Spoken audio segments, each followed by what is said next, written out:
that this was the worst halftime show ever. Worst halftime show ever. I've seen way better. Well, you know why?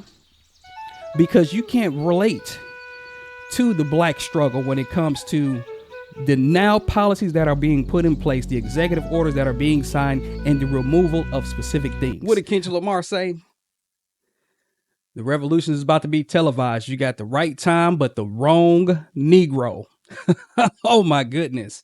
So I had to let it rest for a little bit so I can see what kind of Maga big hurt people were going to be in regards to the Super Bowl halftime show with Kendrick Lamar and friends. We had Samuel L. Jackson playing Uncle Sam. Whew, what a great experience when we say we got my man, the mother. I can't even say the words because I don't want to be dinged or anything. You know, I try to keep it clean on my channel as best as I can. But Serena Williams over there doing the crip walk.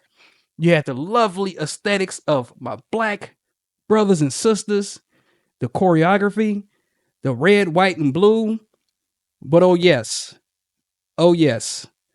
we did get to hear They Not Like Us.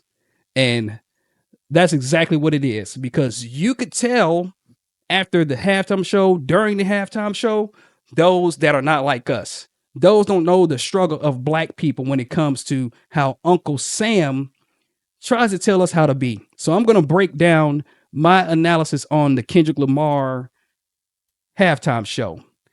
The primary halftime show where he didn't have no other celebrities with him.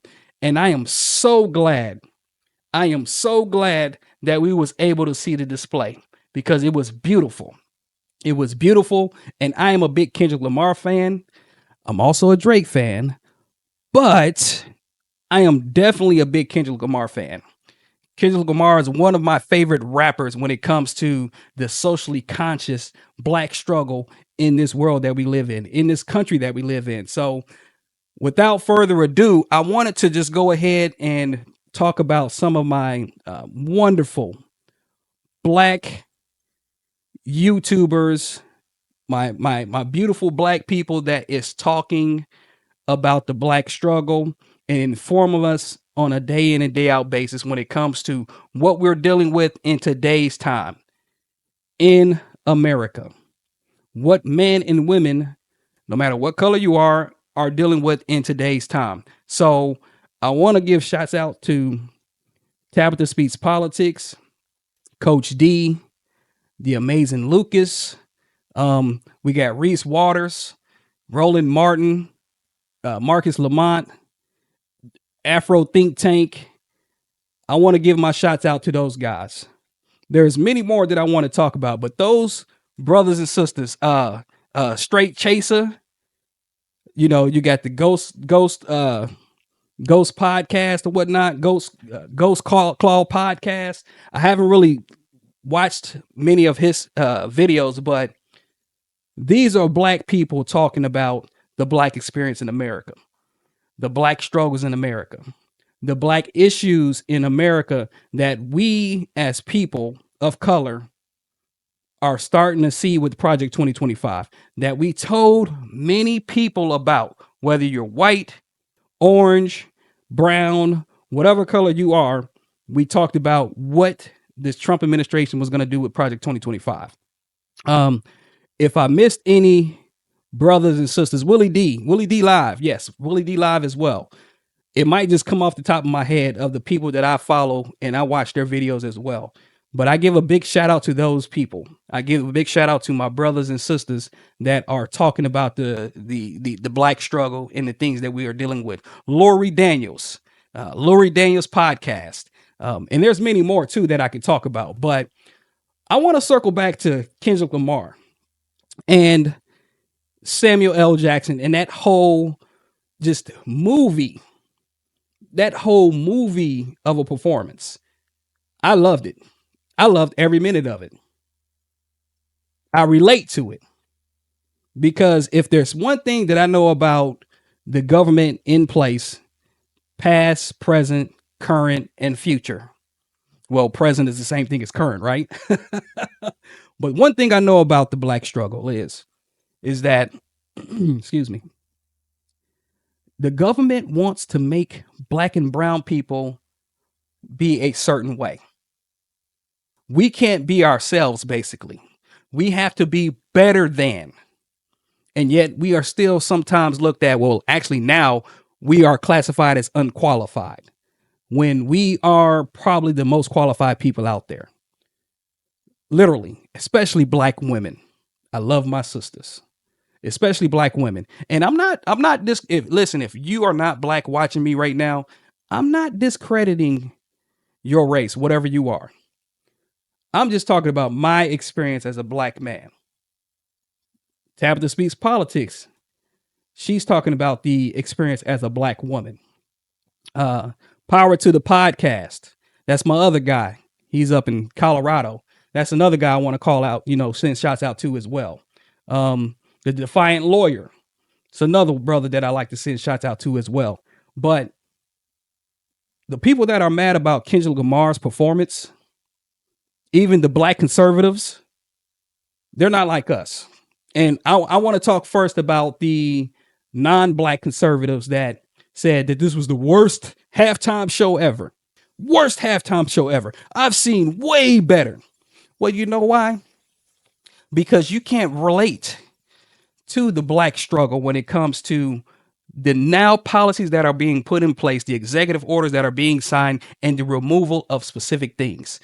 I just read that Pete Hegseth, that Christian nationalist fascist, just renamed one of the military bases back to an old Confederate general who fought against freeing slaves, Fort Bragg.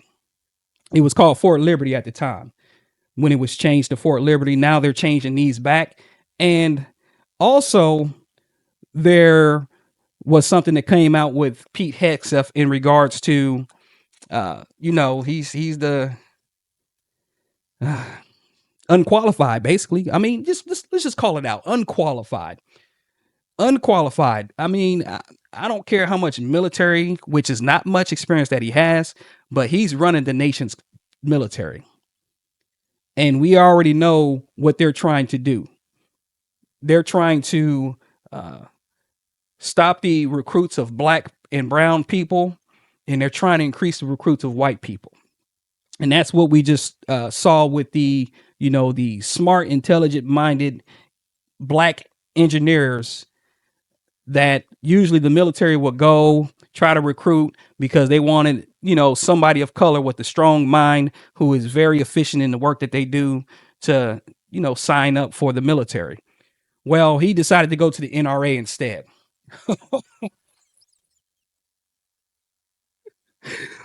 What has been working for years, for decades, is now going to the NRA, where Bubba, Jethro, Timmy, Susie Ann are now the ones that they're trying to recruit.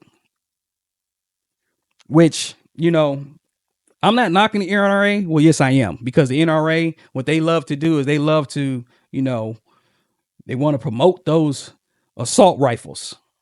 They want to promote those semi-automatic weapons that has a high capacity of rounds where, they can take them to schools and everything. Republicans always talk about that they are for the children. They're all for saving the children. However, they never want to do anything about children that are in school that people are coming in and shooting up with weapons that are firing off 30, 40 rounds per second. Excuse me, per minute or whatever. I don't do the study of it, but I need to take a look at it. But you guys can look at it too on Google or whatever. But yeah, that's pretty much what we got with Pete Hegseth. Everything is being blamed on DEI and all that kind of stuff. And I'm going to keep talking about that because there is this thing where they want to blame DEI for everything. Even the black conservatives are leaning towards the DEI crap, and they're black. Amazing, right? So again, the halftime performance was a sight to see. And those MAGA fascist Benny Johnsons and what's your goofy dude, Matt Walsh, the dude that speaks 1,000 miles per second, Ben Shapiro. These people will not ever relate because they've never known the black struggle. And I know Ben Shapiro's a Jew, and I think he's Jewish or something like that, but he don't know the black struggle in America like we've experienced. I've experienced it right off the bat. I've experienced it. My wife has experienced it. My mother, my ancestors experienced it. My family members have experienced it. So they will never be able to relate because they're not like us. And to the black conservatives, I do want to just say this. You are not like us either. Black Maga is not like us. Because you love to tap dance for the man that'll pat your head. Say, that's a good boy. That's a good girl. That's a good girl. I'm talking to you, Candace Owens. I'm talking to you, Byron Donald. Where is Tim Scott? I'm talking to you. And this dude, Rob Smith or something like that, this black conservative who, he tried to dog the halftime show. This Rob, I think his name is Rob Smith. He's got like 3 strikes. For one, he's black. For 2, he's gay. And for 3, they don't want him in the party. It wasn't too long ago, let's say a year, maybe 2 years ago, where he went to I guess it was like a conservative party or something like that. And he was chastised by white people, calling him the N-word, saying, because he has a preference of men or whatever, saying that he's the F word, and he's still siding with the Republican Party. Can we say clown? Can we say clown? But I'm going to land my plane with this. Black conservatives are not like us. Black conservatives love to tap dance for the white man. And you know what they do to us black folk? They'll turn on us in a minute, just like they're doing. You're not like us. Kanye West is not like us. The man has fell so fast. Kendrick, you keep doing what you do.